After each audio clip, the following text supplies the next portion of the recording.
All right. Hello, everyone. My name is Catherine Cornell. I'm been a product manager for about 7 years. I'm currently a director of product at Stash, focusing on Stash's consumer investing business. For the record, all of the information I know in this discussion is for educational and information purposes only. And today I'm here to talk to you about tech debt and how we as product people can be more engaged and a better partner to engineering in this vital thing that is often overlooked. First, a little background about Stash and what I do here. So Stash is the first subscription platform empowering middle-class Americans to invest and build wealth. In addition to our brokerage products, we also have a banking debit card and a stock reward on that debit card program. Our market is middle-class Americans. The median household income of a Stasher is around $50,000 a year. Our over 5 million customers are diverse, coming from all over the US with unique financial backgrounds and situations. The common thread between all of them is they're first-time investors. So over at the consumer investing business, we've been really focused on how to make first-time investors feel confident and empowered when they're getting started. It can be really scary to start investing. So I'm going to take you back to 2019, which was also a very scary time. I cringe looking at this purple screen. I also cringe thinking about all of the crowded subways, crowded Times Squares that this purple screen has been pulled up on customers' phones, totally just in with germy hands touching it all over without sanitizing. But this is what our app looked like in November of 2019. As you can see, we have groupings based on I believe, I want, I like.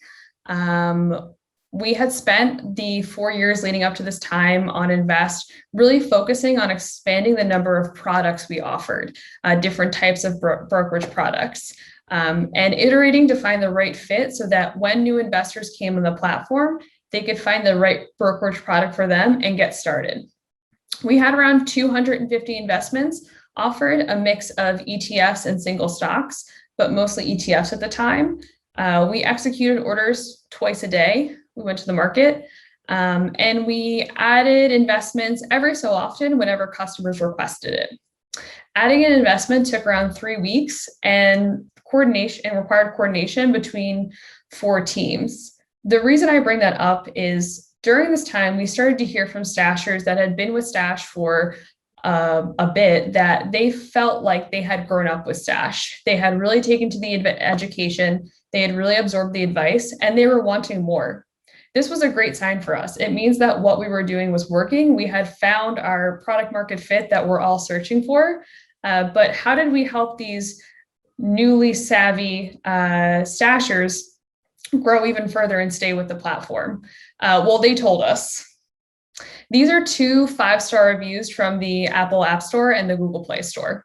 So this iOS user, sandwiched in between their lovely comments and their 5-star review, tell us, unfortunately, you only have the ability to purchase whatever is listed on the app.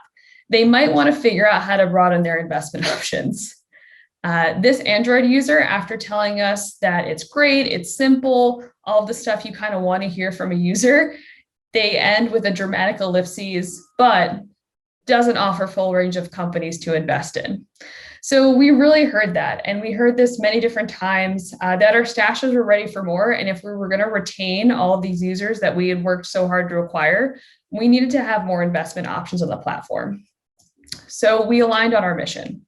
We've all been here, right? You have a pretty clear mandate. You feel really confident going forward. You opportunity size. We were really excited about the increase in potential AUM. That's assets under management. That's one of our key metrics we track. We not only make revenue off of it, it's also a great sign of our customers' health and whether the customer is getting value out of the Stash platform. So we knew that whenever we added a new investment, we would see a jump in AUM, as well as a jump in our second key metric, which is buys and deposits. So doing some forecasting, we were really excited about the opportunity size to grow our AUM and grow our buy rates. We aligned on the mission, everyone was excited, and we had a pretty clear mandate. Scale from 250 to the over 3,000 domestically traded investments over the counter. So you have a mission, you're ready to kick off, you start writing your spec. It's an exciting time, and you identify blockers, which is part of the process. That's what we go through. That's why product managers actually have a career, because blockers are a thing. What I kind of didn't expect, and none of my stakeholders really expected, is we found when we started to actually get stuff onto paper and think things through, that we had 10 pages, single spaced, of known blockers. Everything ranging from the mobile layout was designed with 3-segment controls that were scrolling lists. You can't really scroll through a list of 1,000 things. The iOS app couldn't even handle loading pricing for that many investments. Just the way we did pricing altogether wasn't scalable. We were updating a single table in our monolith every 5 minutes. When we started to think about how we would actually trade, the operations tools that we were using tapped out at 500. That's way less than 3,000. And all of those forecasted gains that we had been so jazzed on, our trading infrastructure couldn't even begin to handle the volume that we were anticipating growing to. So we had to take a step back and also think about the infinite unknown blockers that we all know are going to come up. And it was really worrisome. It was a questioning time of, how did we make so many mistakes, right? How do we back ourselves into 10 pages of mistakes? And we all know the answer, it's tech debt. Tech debt is the implied cost of additional work in the future caused by choosing an easy solution today. You're essentially borrowing labor and capital from future you. By taking a shortcut today, you might need to double back around in the future. And it doesn't mean you made a bad choice. It's the cost of building. I think sometimes we tend to think of tech debt as bad engineering or laziness, but it's really the most practical thing to do.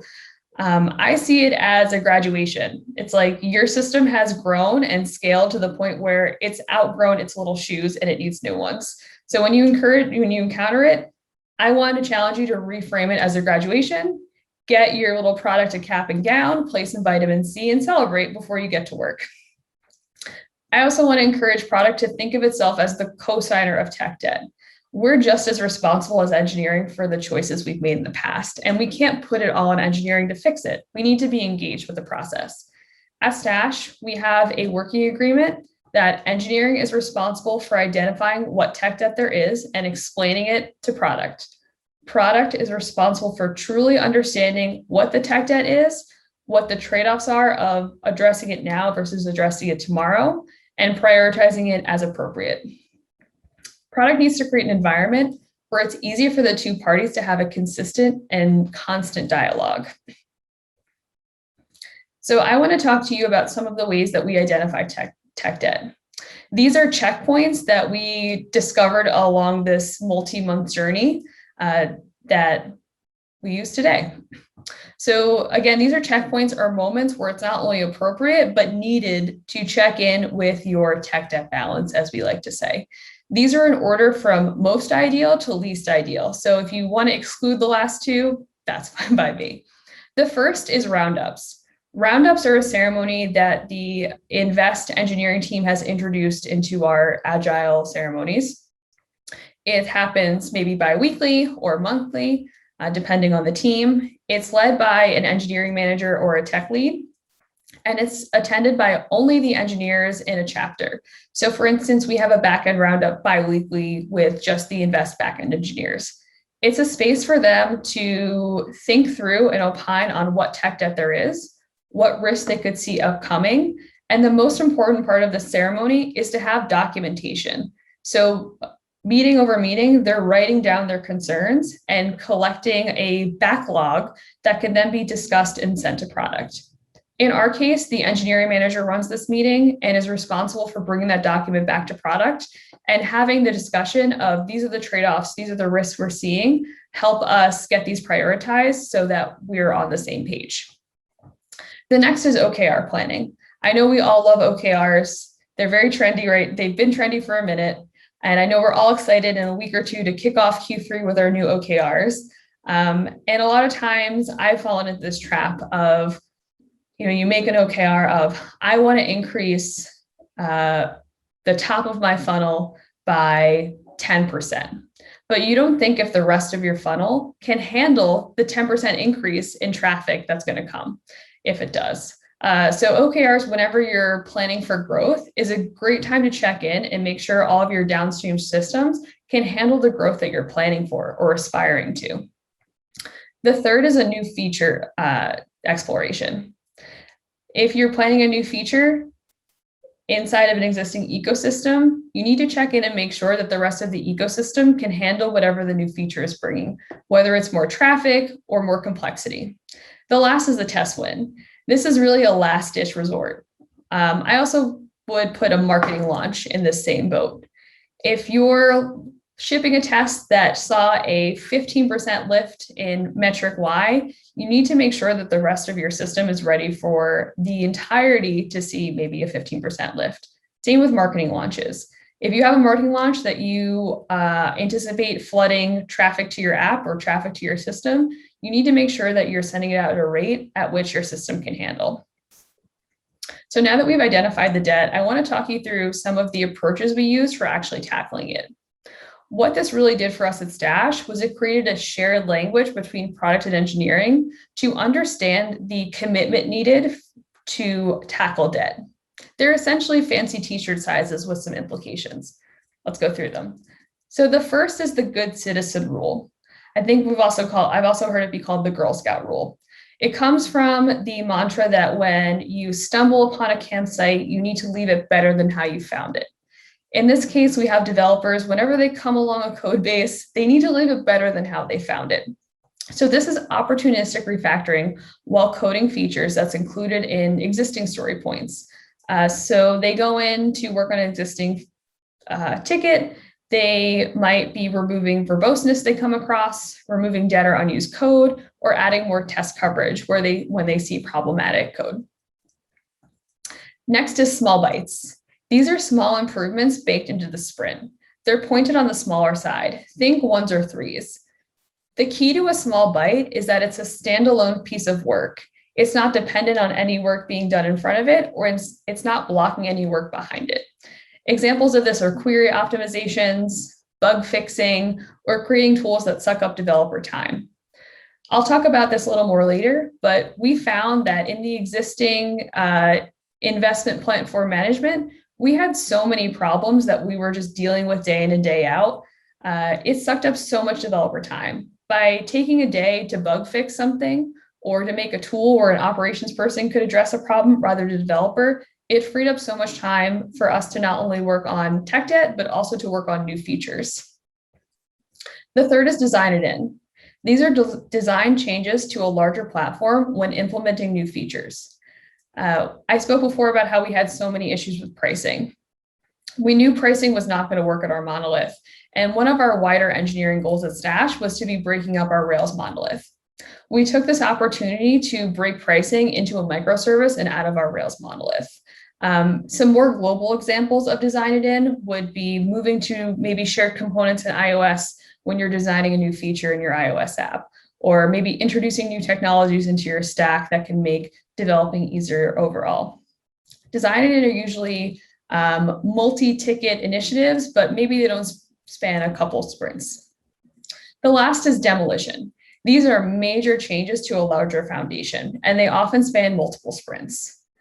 An example we faced at Stash was updating from Rails 5, or maybe rewriting a service in a new language, or maybe a more global example would be moving to a streaming event architecture, or maybe a migration into AWS or out of AWS. Either way, these are big commitments that often span multiple sprints. And to me, they also implies that there's going to be multiple teams collaborating on this. So it's a big commitment, not just from your team, but from other teams as well. So those are the 4 types, and we used all of them. And we had to create a debt repayment plan. So I like to joke that we used the snowball method. The snowball method is a debt repayment in which a person pays off their smallest debts first while only making minimum monthly payments on their other debts.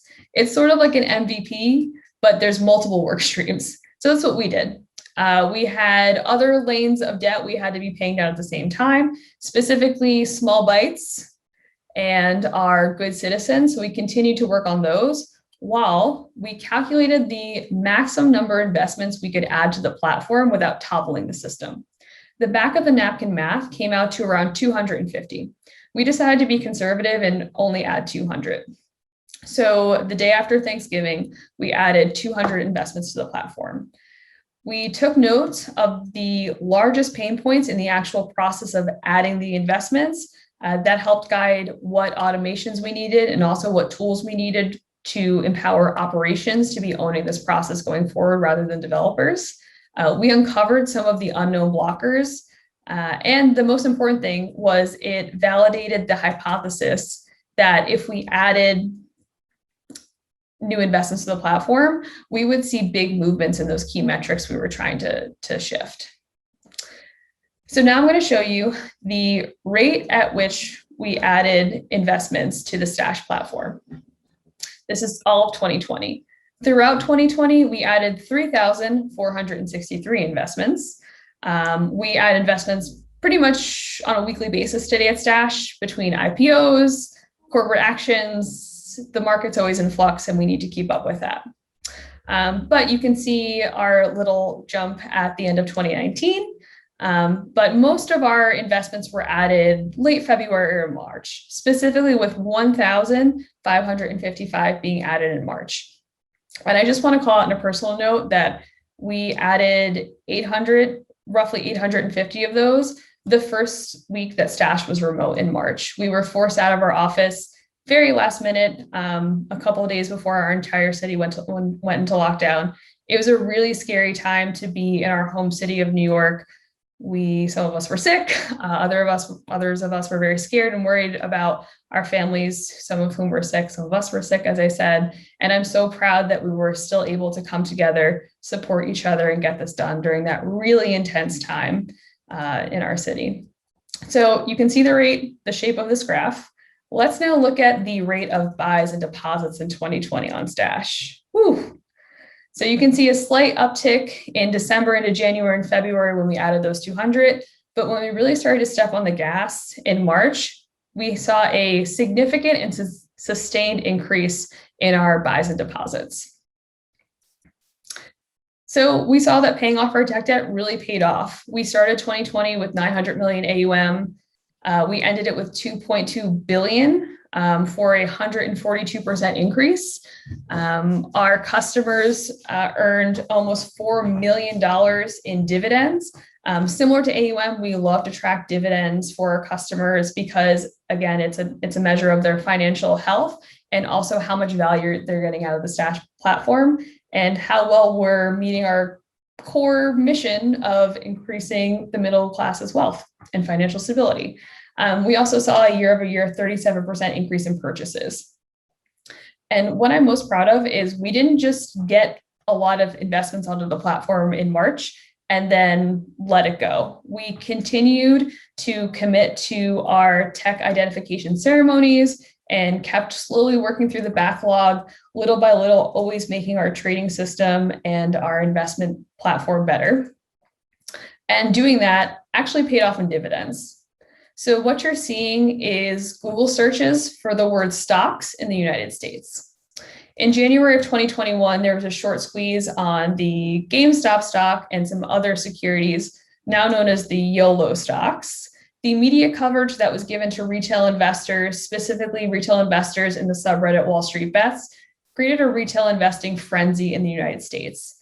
Many Americans were learning through this media coverage that they could start investing without needing to front hundreds or thousands of dollars. And a lot of those first-time investors found their way to Stash. This is our Stash subscriber creation during that same time period. You can see that in a single day in January, we captured almost 30,000 new Stashers. During that week, we were able to not only capture these new subscribers, but fill all of their orders without incident.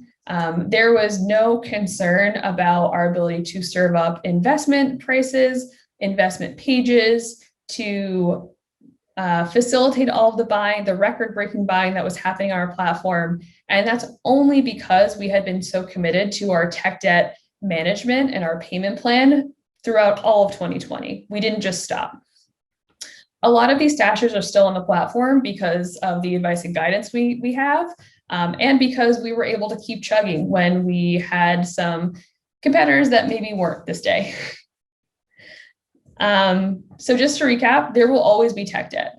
On that fantastic week I just told you about, we had other issues with our app. We had issues with our sign up, loading the home screen, because you can never anticipate when you're going to go viral. So my advice to you, if you're trying to grow your business or you're trying to go viral, is there will always be tech debt. You need to be proud of your tech debt because it means that you're growing. And you need to have a process and feedback loop between engineering and product to ensure that you're always doing little bit by little bit. So when you do go viral, you're ready to capture all of that new traffic. Thank you.